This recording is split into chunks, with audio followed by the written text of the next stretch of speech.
Antes de orarmos, quero te convidar a abrir o coração. Muitas vezes buscamos a Deus já com pressa, apenas pedindo, mas hoje vamos começar ouvindo. A palavra de Deus é viva, é como uma semente que, quando cai em solo fértil, transforma a vida daquele que a recebe.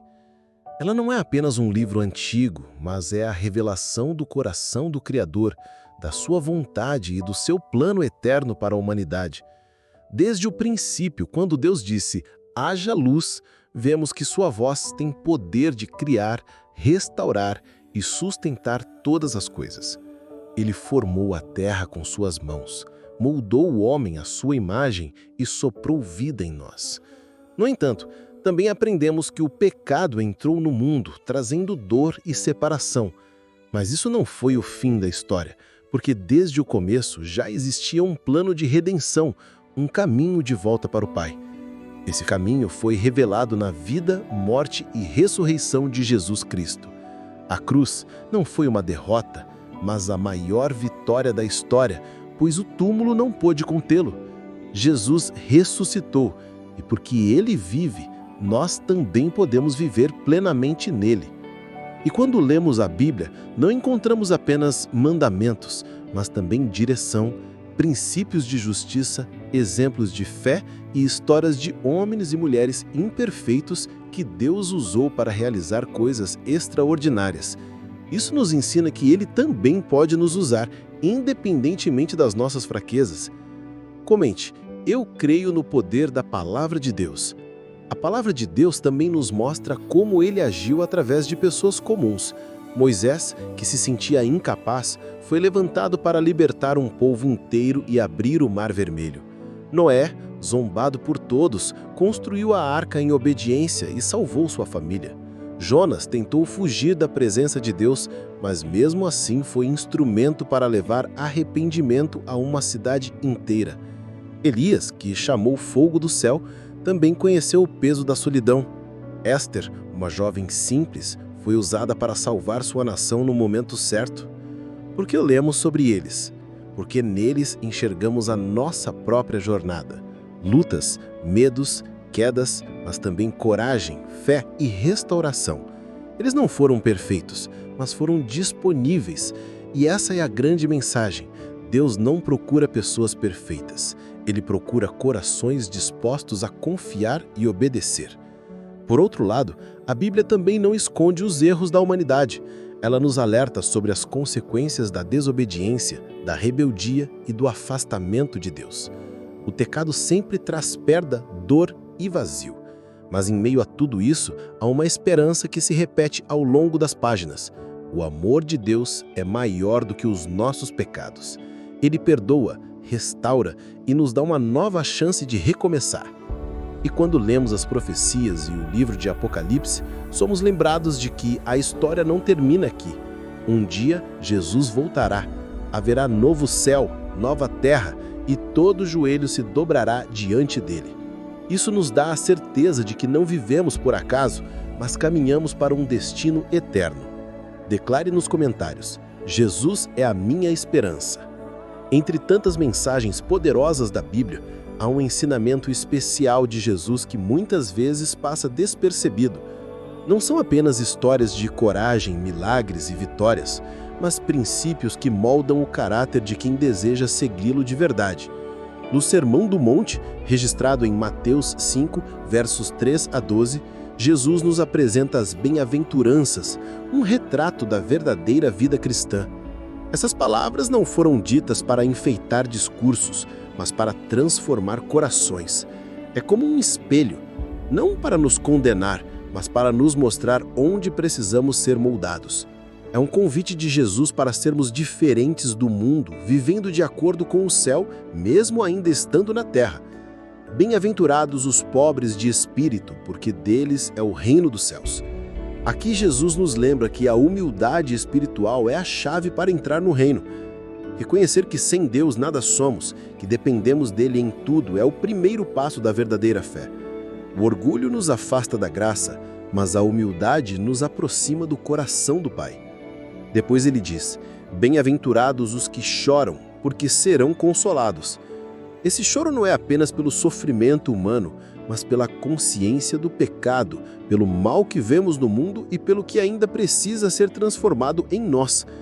Quando nosso coração se entristece pelo que entristece a Deus, Ele mesmo promete nos consolar e nos restaurar. Comente: Senhor, eu dependo de Ti. Jesus também declarou: bem-aventurados os mansos, porque herdarão a terra. Mansidão não é fraqueza, como muitos pensam, mas força controlada. É saber que não precisamos gritar, disputar ou provar nada para ninguém, porque confiamos que Deus é quem nos justifica. O manso não é aquele que se deixa dominar, mas aquele que entrega o controle ao Senhor e descansa nele.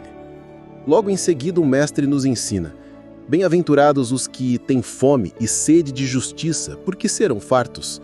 Ter fome e sede de justiça é desejar intensamente viver de acordo com a vontade de Deus. É não se conformar com o pecado, com a injustiça, com o vazio espiritual, mas buscar cada vez mais a santidade e a presença do Senhor. E a promessa é clara: Ele mesmo saciará esse coração faminto. Essas palavras confrontam os desejos humanos. O mundo nos ensina a buscar poder, riqueza, prazer e reconhecimento, mas Jesus aponta para outra direção. Ele chama de felizes aqueles que escolhem humildade, arrependimento, mansidão e justiça. A verdadeira alegria não está em conquistas passageiras, mas em viver em comunhão com Deus.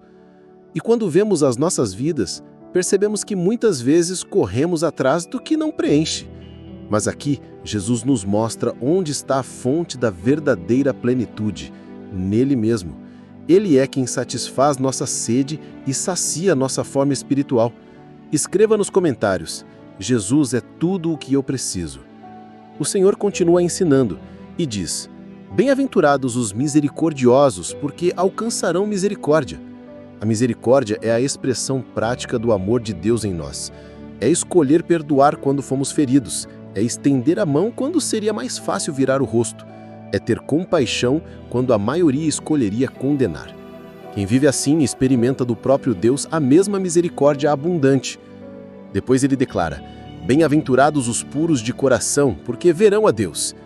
A pureza de coração não é apenas sobre comportamento exterior, mas sobre intenções e motivações. É viver com sinceridade diante do Senhor, sem máscaras, sem interesses ocultos, sem manipulações. É desejar agradar a Deus mais do que impressionar pessoas. O coração limpo e transparente é capaz de enxergar a presença do Senhor de forma mais clara. Em seguida, Jesus nos mostra outro aspecto. Bem-aventurados os pacificadores, porque serão chamados filhos de Deus. O pacificador não é aquele que simplesmente evita conflitos, mas aquele que promove reconciliação, que constrói pontes onde existem muros, que leva a paz onde reina a confusão. Ele reflete o caráter do Pai, porque o nosso Deus é o Deus da paz. Cada uma dessas palavras nos desafia a avaliar a nós mesmos. Será que temos sido misericordiosos? Será que nosso coração tem buscado pureza? Será que temos sido agentes de paz nos relacionamentos? Declare nos comentários: Senhor, faz de mim um instrumento da Tua paz. Jesus também disse: bem-aventurados os perseguidos por causa da justiça, porque deles é o reino dos céus. Seguir a Cristo nem sempre será um caminho de aplausos. Muitas vezes seremos incompreendidos, rejeitados ou até perseguidos por escolher viver segundo a verdade de Deus. Mas o Senhor nos assegura que, ainda que o mundo nos rejeite, o céu nos recebe. E ele continua: bem-aventurados sois vós, quando vos injuriarem e perseguirem, e mentindo disserem todo o mal contra vós por minha causa. Aqui, Jesus torna a mensagem ainda mais pessoal. Ele nos lembra que o desprezo e a oposição não são apenas contra nós, mas contra Ele. Por isso, cada afronta que enfrentamos por amor a Cristo é também um sinal de que pertencemos a Ele. Essas palavras são um chamado à coragem, não para buscarmos perseguição, mas para permanecermos firmes quando ela vier. O mundo pode tentar calar a voz dos que seguem Jesus, mas ninguém pode apagar a fé de um coração totalmente rendido ao Senhor. E ele conclui com uma promessa: Alegrai-vos e exultai, porque é grande o vosso galardão nos céus, pois assim perseguiram os profetas que foram antes de vós. Não estamos sozinhos nessa caminhada. Antes de nós, homens e mulheres de Deus já enfrentaram oposição, mas foram recompensados pela fidelidade. Escreva nos comentários: eu permaneço firme em Cristo. As bem-aventuranças revelam o estilo de vida que contrasta com o que o mundo valoriza. Enquanto a sociedade ensina, exalte-se, imponha-se, busque reconhecimento, Jesus nos convida a sermos pobres de espírito, a depender dele e a andar em humildade. Enquanto o mundo diz, vingue-se, não deixe barato, Cristo ensina, seja misericordioso, libere perdão. Enquanto ouvimos, siga seu coração, Jesus nos lembra, seja puro de coração e viva-me verdade. Essas instruções não são fáceis, elas confrontam nossa natureza humana, nossa vontade e até nossos instintos. Mas não foram dadas para nos sobrecarregar, e sim para nos transformar. Jesus não apenas aponta o caminho, ele caminha conosco. A vida cristã não é sobre esforço próprio, é sobre rendição. É permitir que o Espírito Santo opere em nós o que jamais conseguiríamos por conta própria. Por isso, quando lemos as palavras do Mestre, não devemos apenas admirá-las como ideais inalcançáveis. Devemos encará-las como um convite diário a sermos moldados por ele. Cada bem-aventurança é uma semente que, quando acolhida, produz frutos eternos. Comente abaixo: Senhor, transforma meu coração. Quando olhamos para as bem-aventuranças, é natural percebermos nossas falhas. Talvez nos falte mansidão, talvez tenhamos dificuldade em perdoar, talvez ainda estejamos apegados a coisas que não agradam a Deus. Mas o propósito de Jesus não é nos envergonhar, e sim nos convidar a uma vida mais profunda e verdadeira nele. Por isso, o caminho começa com sinceridade diante de Deus. É preciso fazer perguntas difíceis. Onde tenho sido orgulhoso? Em que áreas preciso me arrepender?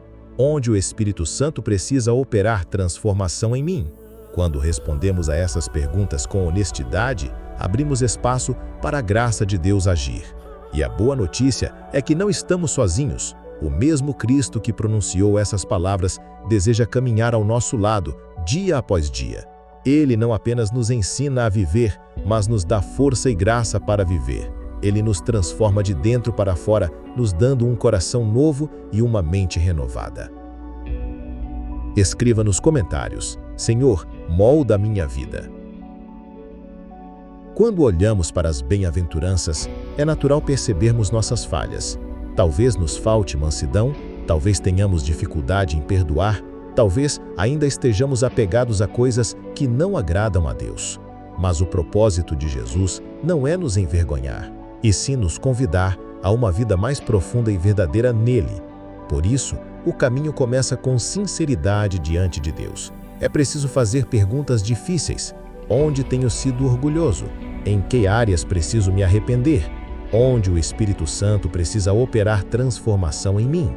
Quando respondemos a essas perguntas com honestidade, abrimos espaço para a graça de Deus agir. E a boa notícia é que não estamos sozinhos.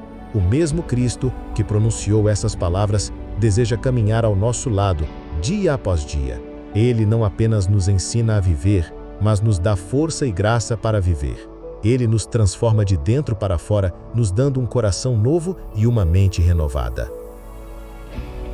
Escreva nos comentários: Senhor, molda a minha vida. Quando oramos sobre as bem-aventuranças, não pedimos apenas comportamentos melhores, mas uma mudança de essência. O Senhor deseja nos ensinar a humildade verdadeira, a chorar pelo que entristece seu coração, a encontrar força na mansidão, a buscar a justiça com intensidade, a viver em misericórdia, pureza e paz, e a permanecer firmes mesmo em meio às perseguições. Essa transformação não vem de rituais vazios, nem de simples força de vontade. Ela vem da obra do Espírito Santo. É Ele quem nos convence do pecado, quem nos consola nas fraquezas, quem nos lembra da verdade e quem nos fortalece quando não temos forças. Por isso, precisamos aprender a depender de Deus em cada detalhe da vida. não é apenas sobre momentos de culto ou de oração, mas sobre o dia a dia, como tratamos nossa família, como reagimos a ofensas, como lidamos com as tentações, como nos posicionamos diante das injustiças. Declare nos comentários: quero ser um verdadeiro discípulo de Jesus.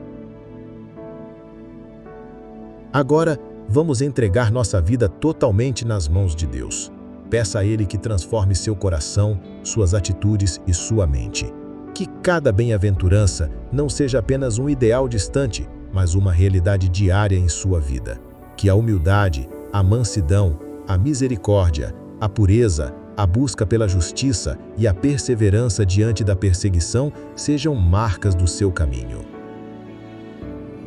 Senhor Jesus, obrigado por nos mostrar o verdadeiro caminho. Ajude-me a depender de Ti em cada momento.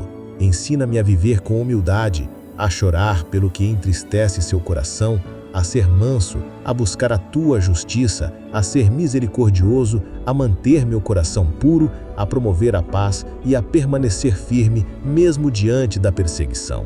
Que não busque a aprovação humana, mas somente a Tua glória. Mesmo quando o crescimento dói, quando a mudança exige sacrifício, confio em Ti, pois sei que tudo é para meu bem e para a Tua glória. Que minha vida seja um reflexo de Jesus Cristo e que cada passo seja guiado pelo Teu Espírito. Comente: glória a Deus pelo seu poder transformador. Se esta oração e reflexão tocaram seu coração, não se esqueça de deixar seu amém nos comentários. Compartilhe este vídeo com alguém que precisa ouvir a palavra de Deus hoje. Se inscreva no canal e ative o sininho para receber mais mensagens que fortalecem sua fé e transformam o seu dia a dia. Lembre-se, cada passo na presença de Jesus é um passo de vitória. Que a paz e a graça do Senhor estejam com você sempre. Até o próximo vídeo e glória a Deus.